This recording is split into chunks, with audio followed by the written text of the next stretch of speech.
All right. Hello, everyone. Good morning. Hope everyone's fine.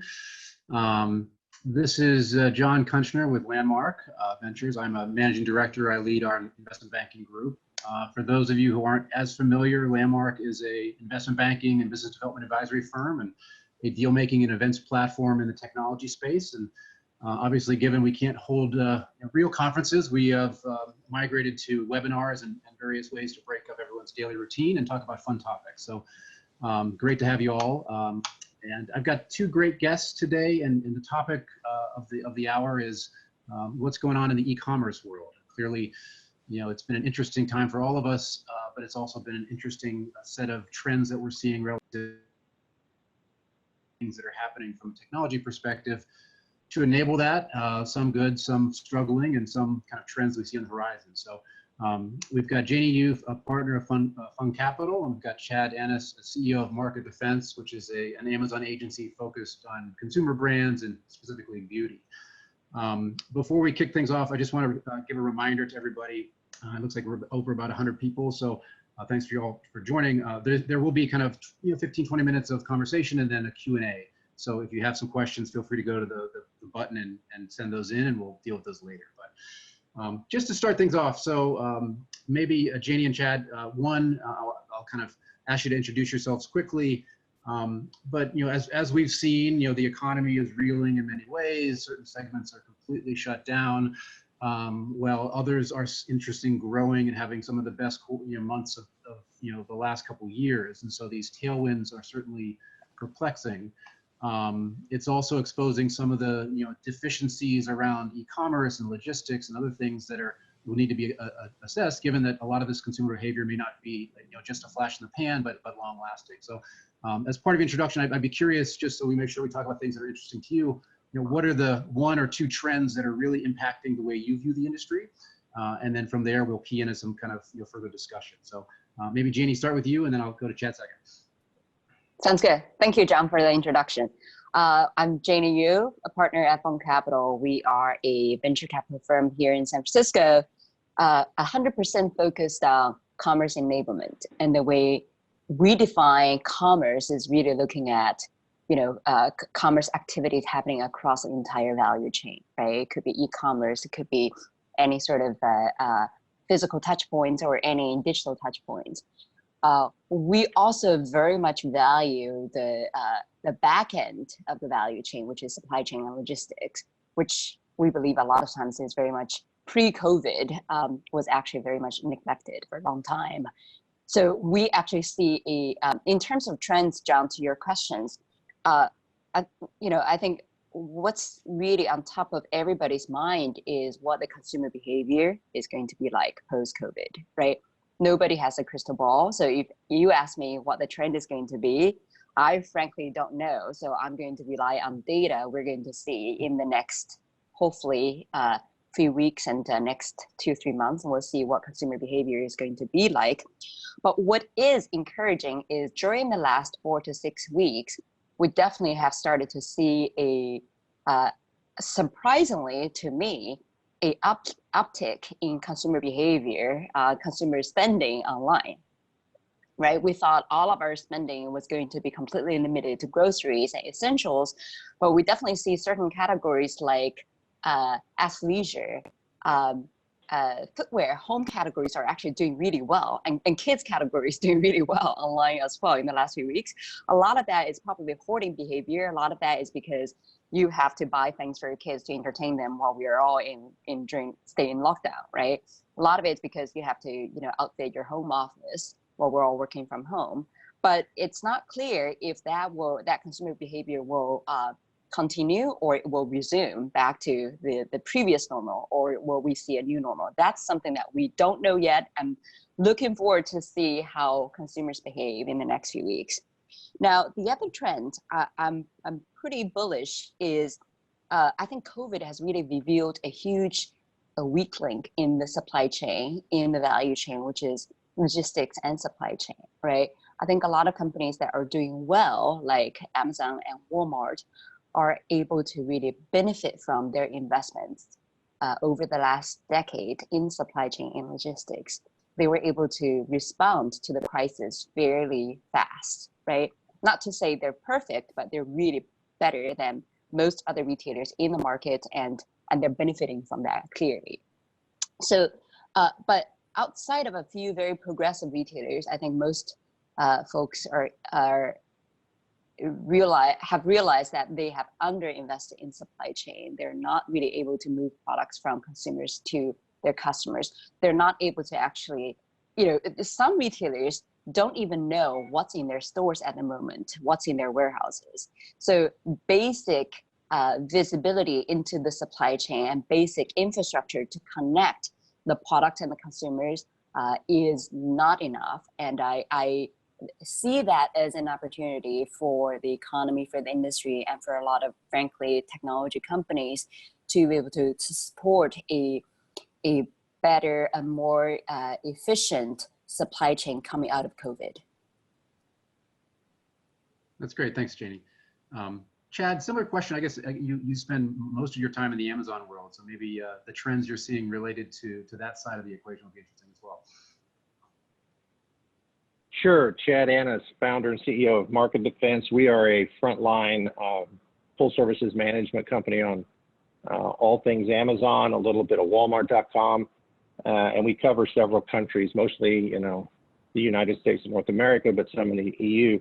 So we have day-to-day, hour-to-hour visibility into what is actually going on, and we have certainly been impacted positively, thankfully, by the last couple of months. It was nice when Mr. Bezos carved out a moat around us and said the 5 essential categories, beauty and health was one of them. So being focused in this area and leaning into the prestige, masstige, luxuries part of it has been very helpful. So what we're seeing, and I absolutely agree with everything Janie just said, it's a very fluid environment. We're not really making a lot of solid plans with our brands other than just absorbing what they need from us.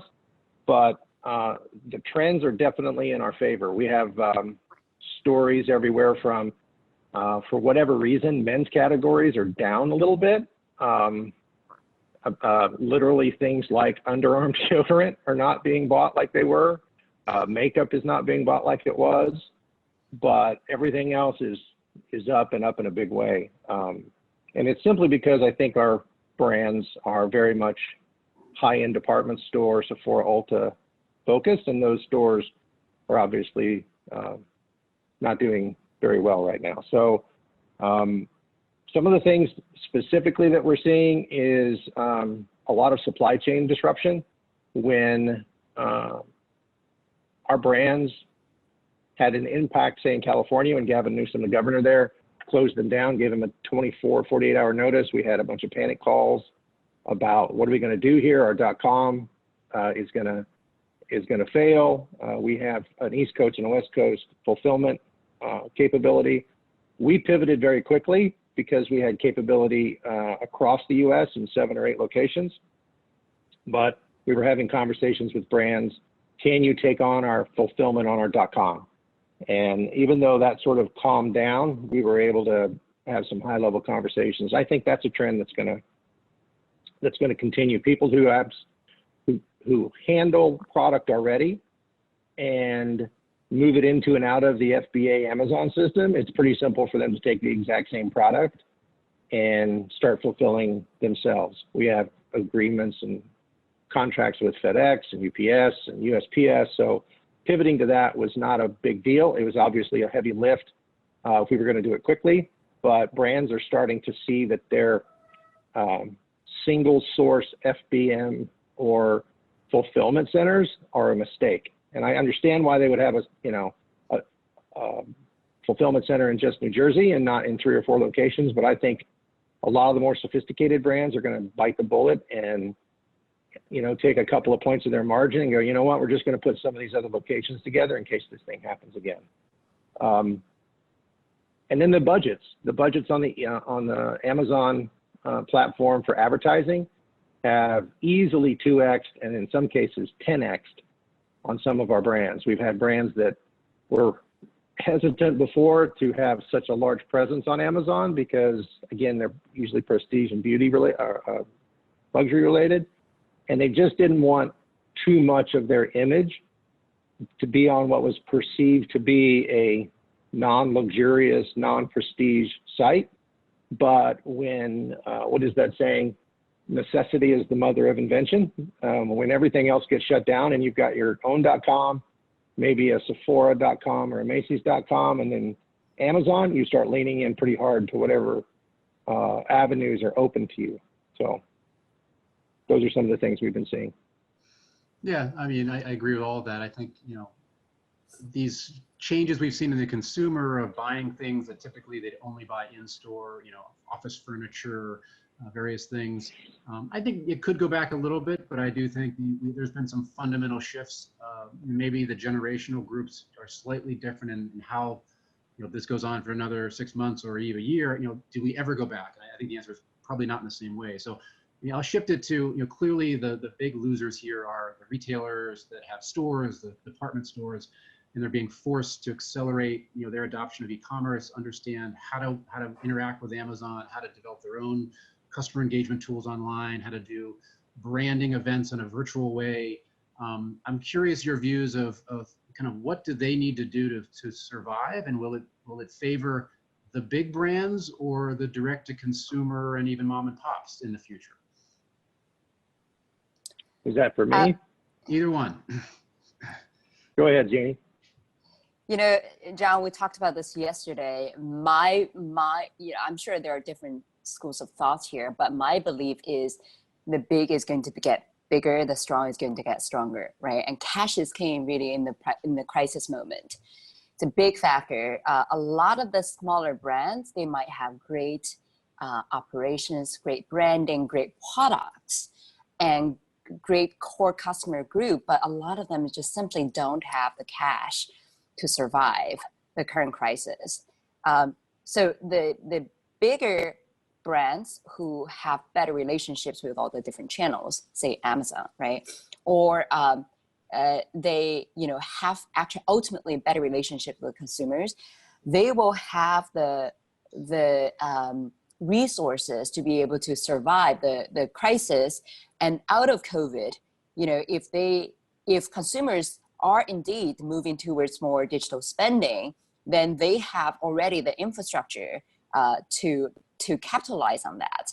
And my belief is, and John, you're in the market as well, when we're looking at all the different technology solutions out there, there are really a lot of tools for the brands to leverage in order to build a better relationship with their customers online, in order to deliver a better customer experience in the digital world. So if they have the cash, financial resources right now, there are many different tools for them to leverage to build to deliver a better digital experience to their customers out of COVID.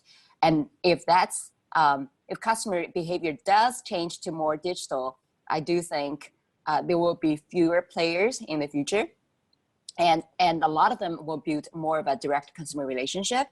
The channels, big channels like Amazon and Walmart marketplaces will still very much matter to them, right? Because they do move the volume. They're able to, right now, move all the inventory through these channels, as Chad had alluded to already. So I think it's going to be an interesting scenario where a big brand will very much focus on building a direct-to-consumer relationship. They, at the same time, will also leverage a few large channels that really matter to them in terms of moving their inventory and their volume. A lot of the smaller guys, be it marketplaces or smaller brands, probably will not be able to compete in that environment. Chad, what's your view? I completely agree with that. We have a very good cross-section of brands. We are proud of the fact, for instance, that we have managed and still manage over the last 2 or 3 years 4 of Sephora's top 10 brands. I don't know that anyone else in the country can make that claim. I think there might be one that gets close. Other than that, outside of this other competitor, friendly competitor of ours, no one gets there. So we see the high end. And so, Janie, you're exactly right. Those brands, they're paying on time. They're adding money to their channels. They're giving us digital assets we didn't have before. We just got more SKUs. exclusive SKUs from other channels loaded up into Amazon. They're investing in their stores. They want not just A+ content, they want superlative A+ and enhanced brand content. Their stores are looking more beautiful because they're giving us those assets. And then you start looking in the middle of the market, and we're seeing some, you know, of the nervousness happen, but really not anything that, other than those brands were really focused on retail, and now they're pivoting strongly to Amazon and online. And frankly, we're not hearing a lot of these brands focused on their .com. Everyone's always focused on their .com, but if they've turned their guns towards something in our world, it's very much Amazon. And then on the lower end of the market, where you have a brand that may be doing $5 million a year, $10 million a year or less, those brands are the ones who are asking us if can we maybe get an extra month here to pay. We've had some out of stock issues. So Janie, you're spot on those. So, and I want to address something with Walmart and Amazon. They are the two big ones, but Amazon has a 50% market share. Just think about that. It's 50% of all online retail. Walmart has less than 4%. And if you look at the growth that Walmart's had over the last 6 to 8 weeks, it is nearly entirely on the groceries. It's low margin, high volume, and I wish them well, but they're not selling TVs out the back door, being loaded into people's the back of their van or their cars. They're selling staples and they're selling food, and that's about it. Amazon is selling across all. I mean, Janie mentioned exercise. Exercise is way up. Books are up. Games are up. Anything that has to do with more comfort in the home is up. So there's been a lot of studies done about where Walmart can go. And Walmart's problem isn't that they're a phenomenal retailer. They're bigger than Amazon. It's that they didn't build out that last mile, and there's just not the infrastructure there to get it to people's homes. People still have to leave.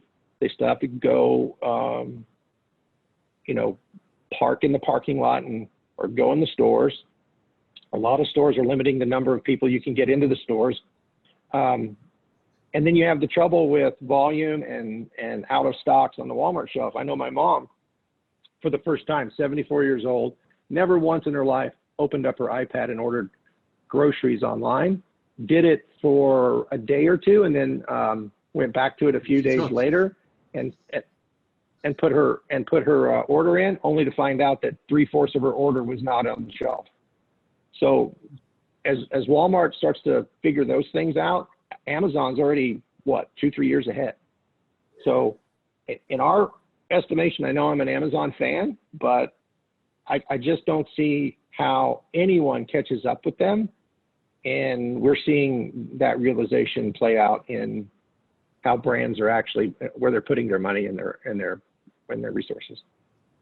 Chad, I have a question for you. Since you're focusing primarily on beauty, a lot of beauty sales is coming from new products launches, right? Especially color cosmetics. How does Amazon address that need of consumers having to try on the lipstick, the shade, the eye shade? If would Amazon become more of a channel just to move established products, not necessarily for new product launches? So that's a very interesting. We are not as color focused. We've done some color. It's very difficult to get lipsticks and makeup delivered without cracking and melting in the Amazon channel. But what we've learned in that area is that the way Amazon is addressing it is they have a sampling program that for a fairly expensive for smaller and medium-sized brands, but not very expensive for the big guys. They will go out and they will put, 2,000 kits, 5,000 kits together. In some cases, we've heard 30,000 kits, where it's a freebie to the people that they know would enjoy a free sample and a large sample pack. And that's one of the ways they're getting people to discover color and things that, candles or anything that people are just not going to buy on Amazon without testing or smelling or touching it first. Mm-hmm. So they're very innovative there. Walmart's not doing anything like that. Sephora was doing something like that, but you can think of it as almost a Birchbox type play, where Amazon's very aggressive, and I don't think they make any money on the sampling. That's not the point. It's really just to drive people to purchase. And I think inside most of the sample boxes, there's a 15 or 20% off coupon. That's a, thanks for trying this. And if you really want the, the full sizes, here's an incentive to buy. Yeah, I think it's so, just because of time, I'll turn that kind of thread to based on a question we got from Ray McKenzie at Red Beach Advisors. So the reality is, like, let's say a lot of these retailers can no longer afford, frankly, to keep their retail spaces the way they have in the past.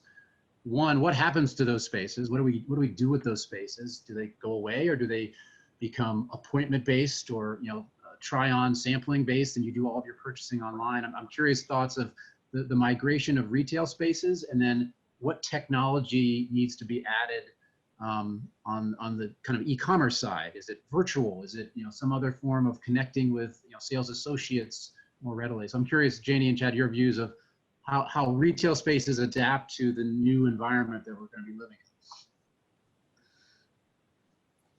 in. Yeah, I'll for take a lot of the retail space. Go ahead. Go ahead, Jeff, please. No, well, I was just going to say, does anyone really believe that Macy's brings back 130,000 people? No, they're not going to. So these spaces are going to be empty, and the specialty stores are going to survive, right? And I'll use extreme examples to prove my point. Rolex, Louis Vuitton, Ulta's in a super good spot. They did not make themselves mall-based. The malls will, everyone knows that if you lose your anchors, all the people that are secondary and tertiary renters get out of their leases or get very, very much reduced lease rates. And we've seen Amazon in about 20 locations, 15, 20 locations, literally buy those malls up and turn them into FBA centers, right? So they're central to where they want to deliver packages. They have large parking lots for trucks. They have the power, they have the building, and they go in and they gut these places and they turn them into, monster warehouses. Just an example.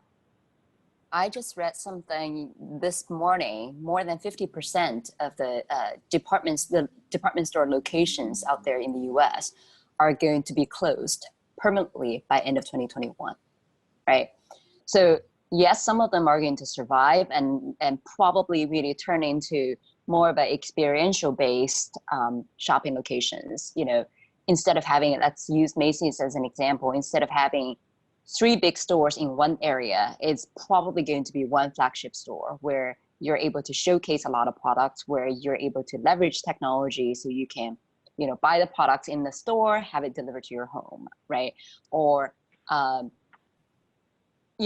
that store probably will play another role of being a fulfillment center as well to fulfill some of the digital orders.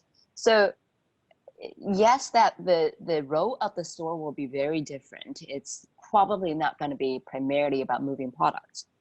But the question, I think, the question here is what will happen to the space? Frankly, more than 50% of the space out there that the stores that are shut temporarily right now are probably not going to come back. They're not going to be retail space. Is it going to be restaurants? That's a big question, right? Will consumers actually go back to restaurants? We don't know.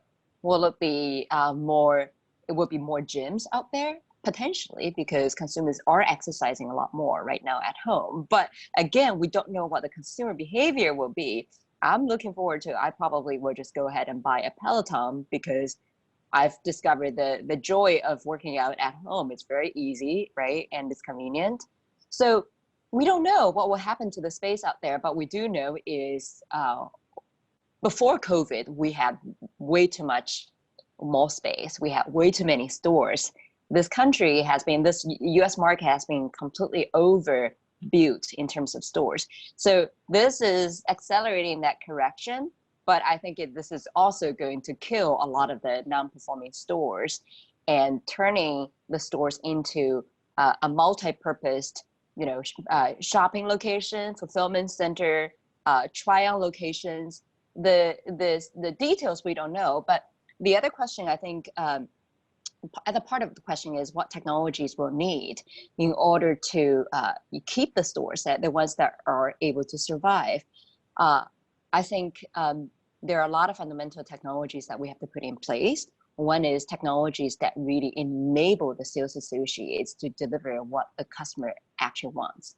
When she or he actually walks into the store. We don't know if she or he will, but if they do, then the sales associate has to deliver what they want. So they need technology, they need data. I also believe there's a lot more data-based prediction, or in other words, the buzzword AI, machine learning, will have to be leveraged in order to optimize the store inventory, the store merchandise, how you optimize the staffing of the store. When we do reopen the economy, the retail stores, how do you staff your stores? You have to understand the consumer demand and what consumers actually want from the store. You have to staff your stores accordingly.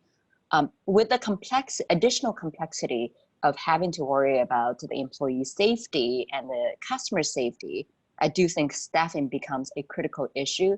It's not just a matter of business as usual. In the past, we staffed the store with 10 people, and now we'll continue to do the same thing. Do we need 8 or do we need 12, right? And of course, the store economics of trying to make it profitable also really matters a lot when we do have to invest a lot more in the safety of the employees and the customers as well. So a lot of sales associate enablement technologies, and think a lot of AI technologies to optimize the store operation. So I think we've touched a lot of, and I agree, I think the big spaces probably become optimized warehouses, and you go more experiential, more appointment in terms of the actual retail engagement. Interesting question that came in was around, you mentioned 50% market share of Amazon online. How do these other online retailers survive? Is it going to be the big brands who resist and establish their own networks of e-commerce, and because their brand is stronger and they're able to manage, they become formidable competitors, or something else? Chad, I think you maybe have the best perspective on how do other brands compete with Amazon long term. This is a debate that goes on, and there is no good answer here, because let's just establish the baselines. Amazon grew last year 21 or 22%. They are consistently organically grown a multi-$100 billion business in the 20 to 25% range. In our category, they're growing at 35 to 40% year over year. So if we just stay out of our own way and the brands stay out of their own way, you're going to get a 40% year over year kick.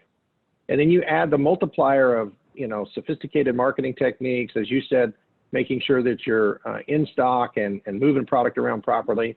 It is not hard in our world to get a 50 to 100% year over year boost on our brands. And we see that, we doubled from 17 to 18, 18 to 19, and now almost doubled already this year. So our business is super robust, and that's really off the back of the best in class e-com.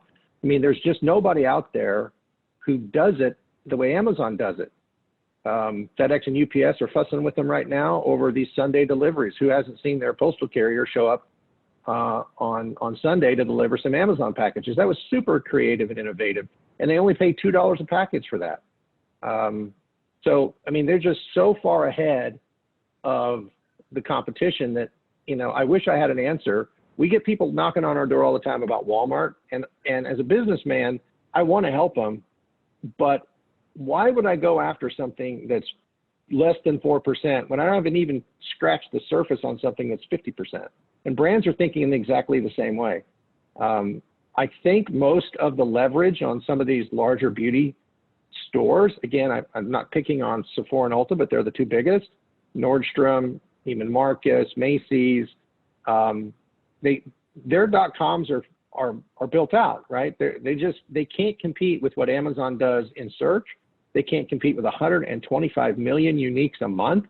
What would, to pick a big one, Macy's.com get in uniques a month? On a good month, I promise you they're not getting 10 million uniques. I promise you they're not.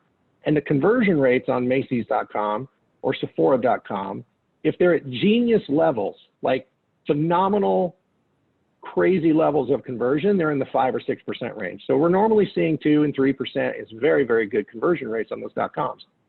You take A/B traffic off of Facebook or Instagram or any other social and drive it and split it off to the .com and to Amazon, and you see a 5 to 6x difference in conversion rates when they go to Amazon versus the exact same client when they go to Amazon over the .com.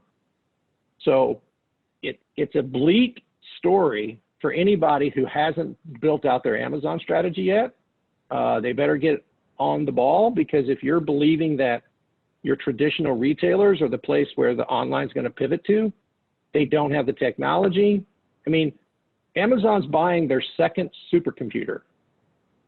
What other retailer has a supercomputer? Nobody.